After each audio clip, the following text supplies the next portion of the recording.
The story begins when Officer Davis arrives at a crime scene with his partner. The victim is inside a parked car on the side of the road with the door open. Davis laughs when his partner suggests calling an ambulance, as it is obviously too late for that. Not far away, red lights are flashing on top of two towers. Davis says it's some sort of plant, and his partner comments that it might have something to do with the strange behavior of the animals around, but he thinks that's just nonsense. The duo then splits up to inspect the surroundings. There's a house right at that point on the road, but it seems no one lives there. When Davis approaches the area near the creek, something suddenly knocks him down. The policewoman doesn't notice anything until she comes to the same side and comes face to face with a horrific scene. Davis is lying on the ground, and a beast-like creature is feeding on him. The next day, Sandy Corman and her partner Jimmy have a meeting scheduled with their boss, West. He is waiting in the back of the club where Sandy used to work as a dancer. The first thing the bartender asks is whether Sandy is back for good. She ignores him, and Jimmy warns that they came to see the boss. At the office door, they find West's bodyguard, Eddie. Jimmy asks how Eddie's wife is doing, and Eddie responds with a curse word but still lets the duo pass. West is accompanied when the two enter. Sandy asks what the job is this time, and the boss tells her to leave. He then starts explaining the seriousness of the task, saying that everything they have done until now pales in comparison to what they will do. Since Sandy doesn't seem to take the boss too seriously, he starts to go harder, describing her horrible future if the mission fails. He swears that Sandy will go straight to the stage of the club, dancing until she dies while her mother withers away in poverty. The task is to safely transport a briefcase to the recipient without communicating with anyone on the way. West believes he is always being watched, and every caution is necessary. The contents of the briefcase are so important that it is handcuffed to Sandy's wrist. West promises they will be set for life if they follow the agreement to the letter. If they fail, they will also pay with their lives. Sandy asks if he's the one who will inflict the punishment or the recipient. The boss says it will be whoever catches them first. With the itinerary in hand, they cross the city and hit the road. Bored with the long drive, Sandy starts tapping on the screen of her phone, annoying Jimmy. He asks how long they have been partners, and she guesses it's about a year, but it's actually 3. They met at the club a long time ago, and it was thanks to him that Sandy changed careers. Jimmy was impressed when he saw her bravely defending herself when a pushy client tried to slap her. Hurt by the ingratitude, he says the least she can do to repay all his support is to let him drive in peace. Sandy completely ignores him and keeps tapping. The handcuffs are starting to hurt her wrist, and she complains that they could be more comfortable. In a joking tone, Jimmy says he has a softer pair in the trunk, made of pink plush. Without losing her composure, Sandy asks if he wears them in performances as a drag queen. She continues the teasing with several puns, trying to guess what his stage name would be in that case. Meanwhile, Eddie is getting beaten up in the back of the club, tied to a chair. The assailants are dressed in camouflage and wearing ski masks to hide their faces from the cameras. One of them, named Blake, says that Eddie owes West no loyalty. According to him, the boss trembled in fear when he saw them arriving and ran away, leaving the poor bodyguard behind. Now they want to know where the briefcase is, but Eddie is tough and refuses to speak. Losing patience, the other man pulls out a power drill and begins to use it in a very persuasive manner. Eddie ends up giving in and tells them everything he knows. Jimmy and Sandy left with the briefcase at 11 o'clock heading towards Wales. He also says they are on Channel 17 on the radio. Blake takes his radio and asks which road the two took. Eddie genuinely doesn't know, swearing he has told them everything. Just to be safe, Blake prefers to let the drill ensure no information is missing. In the car, Jimmy starts asking how Sandy's mother is doing, who is dealing with a health issue in an expensive hospital. She replies that the doctors are optimistic, but her mother doesn't seem to be improving. Her colleague says she should trust the doctors and never forget that she is doing this kind of work for a good reason. A few kilometers later, he announces that he needs to go to the bathroom, so he stops at a gas station. Nearby, a woman is impatiently waiting for her dog, who is taking too long to do its business in the yard. She looks around with an air of concern and then gets startled by a low growl, not knowing where it came from. Seeing the dog run away, she gets irritated and goes after it, while the growl gets louder. The full moon is already in the sky when Jimmy stops at the gas station. While he fills the tank, Sandy sends a message to her mother asking if she's feeling better. He argues with her when he sees her typing, reminding her that West prohibited any form of communication. Sandy insists it's no problem and thinks he's overreacting. She takes the opportunity to ask him to buy some candy for her on his way back from the bathroom. Just after he leaves, she notices a man approaching the station, walking strangely. When he gets very close to the car, Sandy already has her hand on her gun but then sees the man is just drunk. Still in a bad mood, Jimmy returns complaining about the price of the candy, and the two continue their journey. The dog's owner is still trying to find him, now well away from her own yard. Seeing a figure in the darkness, she thinks it's a man and asks if by chance he has seen a lost dog. The figure starts growling, and there's a strange glow coming from its body. When the thing shifts slightly toward the light, we see it's the same creature that attacked the officer. Terrified, the woman runs away, leaving even the flashlight behind.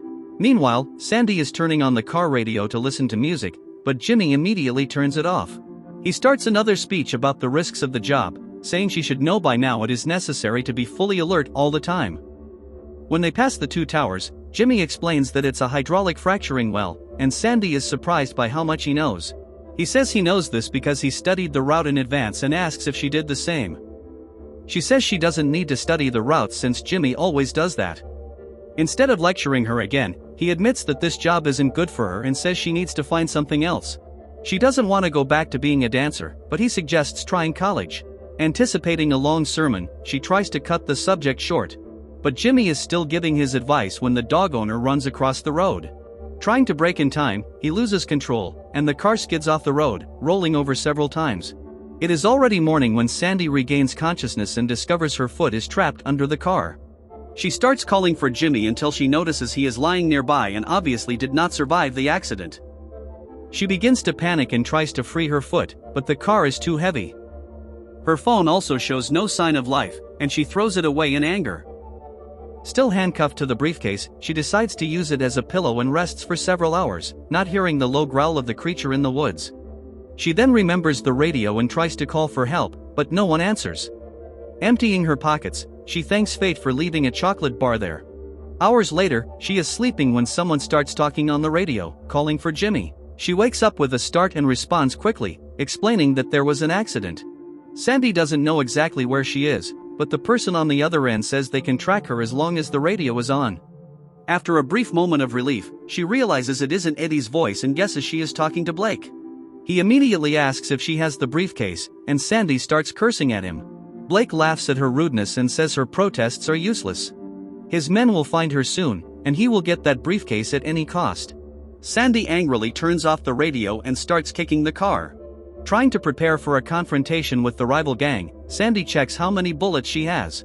The sound of a twig snapping puts her on high alert, and then an elderly man appears, very startled by the reception. His name is Hank, and he says he was taking a walk in the area when he heard something and came to check, finding the car.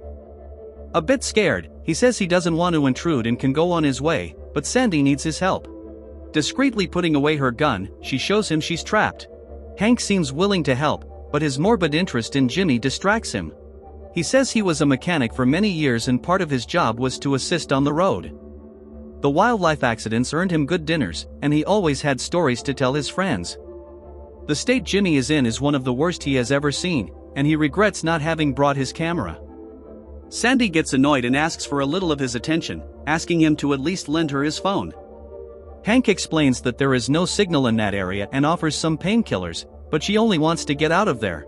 He starts looking for something to try to move the car, and Sandy takes the opportunity to ask where they are. Hank says the road leads to the town of Dinklage, but he doesn't know much about this part of the woods and says the hike was a recommendation from a friend. Seeing a huge paw print on the ground, Hank just shakes his head and ignores it. But when he notices the briefcase, his curiosity is much greater. He says that the contents must be very important for Sandy to prefer to travel handcuffed to the luggage.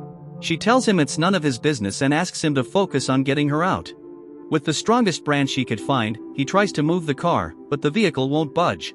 Hank thinks it's better to seek help and says it will only take a few hours. At worst, she'll be without a foot, but she'll definitely survive. In a panic, Sandy explains that she can't wait that long because dangerous people are on their way.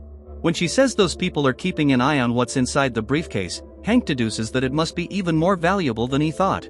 Sandy takes a long time to realize that her ally is turning against her. Hank disarms her with the branch and strikes her, knocking her unconscious. Determined to separate her from the treasure, he opens a pocket knife and warns that it will hurt a little. But before he can get close to her, a furry paw knocks him down, and he drops the knife. Half-conscious, Sandy hears screams and growls mingling with a terrible sound of chewing. When she regains her senses, no one is there, and the weapon is out of her reach. She picks up Hank's knife before trying the radio again. It's still Blake on the other end, and he warns that he's getting close. She hangs up, muttering curses, and her mood only worsens when the car suddenly turns on, playing a song she hates. A few meters away, the monster observes its next prey without being noticed. Sandy begins to consider extreme solutions, biting the belt to endure the surgery, but she doesn't have the courage to go through with that plan. Sometime later, she gets startled by that same sound of chewing and sees that Jimmy seems to be moving. Then something quickly pulls the body away. Sandy panics and starts trying to free herself again, but has no success. She hears heavy footsteps circling the car and grabs the long branch. She manages to use it to reach the gun just as the creature finally reveals itself. Sandy can barely understand what this thing is looking at her, but she knows it isn't there to make friends.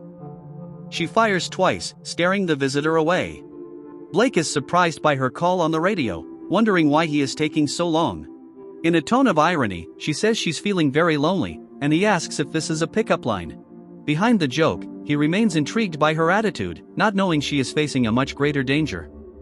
A deadly confrontation between his two enemies is her last hope. Since she doesn't want Blake to suspect this plan, she tells him she's trapped under the car. Laughing, he says it will be even easier to enter and get the briefcase. After hanging up, she ties the belt to the end of the branch and gives it a gasoline bath. Creating sparks with her phone, she makes a small fire and waits. She curses her bad luck when it starts to rain, but soon the sun returns, and her fire stays lit. After hours oscillating between boredom and despair, she hears the monster approaching. With a swift movement, she turns the branch into a torch by touching the tip to the flames and begins to charge at the creature. Startled, the monster runs back into the woods. Sandy knows she won this round, but it won't be easy to escape with that car on her foot, so she starts trying to free herself again. When Blake arrives at the accident scene with his goons, Sandy seems to be sleeping. However, her foot is no longer under the car, and we see that she is pretending. As soon as one of the men approaches, she defends herself with the knife and finally stands up, but Blake quickly knocks her down again. He makes a point of showing the saw he intends to use to separate her from what he wants, but it's precisely with the briefcase that she shoves him. While the two struggle, one of the men attempts to aim at her when the growl begins right at his neck. The creature finishes him off and then attacks another before coming to get Sandy. Kicking Blake aside, she aims at the fuel tank, causing an explosion. The monster bursts into flames and flees whimpering. While the gang recovers, Sandy takes the chance to escape. Two goons lift Blake off the ground, and he commands them to go after the briefcase. He begins to say he won't be defeated so easily when he sees a huge paw emerging from his trunk. Behind him, the monster seems to emit a sort of bluish glow. The three remaining goons are pursuing Sandy through the woods. When the creature starts attacking them one by one, having to remove the last one off her, Sandy manages to escape the woods and crosses a flower-covered field until she reaches a house. Two cars are parked out front, and we see it's the place where the police officers were attacked. The first car still has the door open, but now it's empty. Sandy tries to start it, but the car won't catch. She also can't get into the police car or the house. There's a sort of shed across the way, and she decides to hide in there. It doesn't take long for the creature to begin prowling around the gate, while Sandy tiptoes away, holding her breath. Then she notices a trapdoor in the corner and decides to go down to the basement. The smell is horrible, and when she turns on the light, she understands why. This is the storage area for the victims of that abominable thing that is already walking well above her head. Sandy sees the bluish glow through the cracks and tries to stay as quiet as possible, keeping her aim on the monster. When it leaves, she peeks through the trapdoor and cautiously exits. She barely has time to breathe a sigh of relief when the creature is at the door again. Seeing that her ammo has run out, Sandy charges at him with courage. The monster destroys the briefcase, scattering what looks like nothing but magazine clippings on the ground. Sandy uses all the nearby utensils to try to scare the enemy away, and when nothing works, she grabs a scythe and finally fatally wounds the creature. Exhausted, she begins to walk down the road until she hears a very quiet growl, and soon realizes that the beast wasn't the only one living there.